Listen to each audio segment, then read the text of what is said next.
जी नेताजी, किस तरह का पत्र आपने गृह मंत्री को लिखा है और क्या मांग किया है उसमें?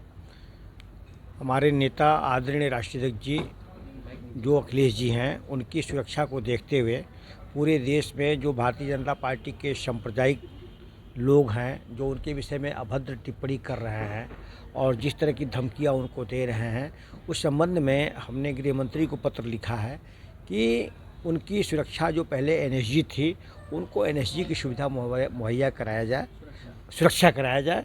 और मैं भारत सरकार से निवेदन करूंगा कि जो प्रधानमंत्री जी की सुरक्षा जिस तरह से होती है, उस तरह से जो हमारे नेता आदरणीय राष्ट्रीय अध्यक्ष जी जो देश के युवाओं की चेहरा और भविष्य है, तो इसको ध्यान देखते हुए प्रधानमंत्री के समकक्ष उनको सुरक्षा उपलब्ध होनी चाहिए।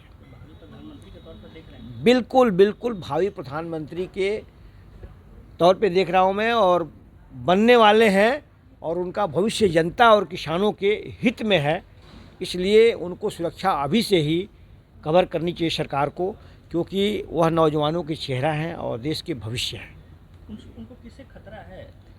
खतरा तो जो आप भारतीय जनता पार्टी के लोग जो इस तरह की धमकी दे रहे हैं, जैसा कह रहे हैं कि भाई हम गोली मार देंगे, और इस तरह की बात अभी तक सरकार ने कोई इस तरह की कार्रवाई ऐसे लोगों की तरफ नहीं किया, तो ये कहा जाएगा कि भारतीय जनता पार्टी के लोग ही उनको धमकी दे रहे हैं।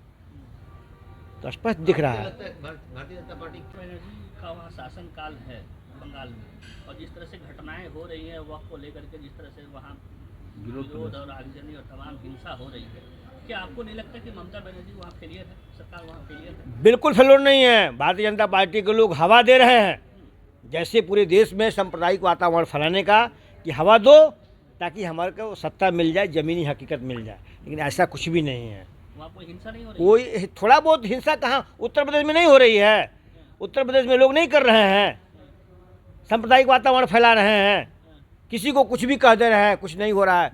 उसी तरह से छिटपुट घटनाएं होती रहती हैं।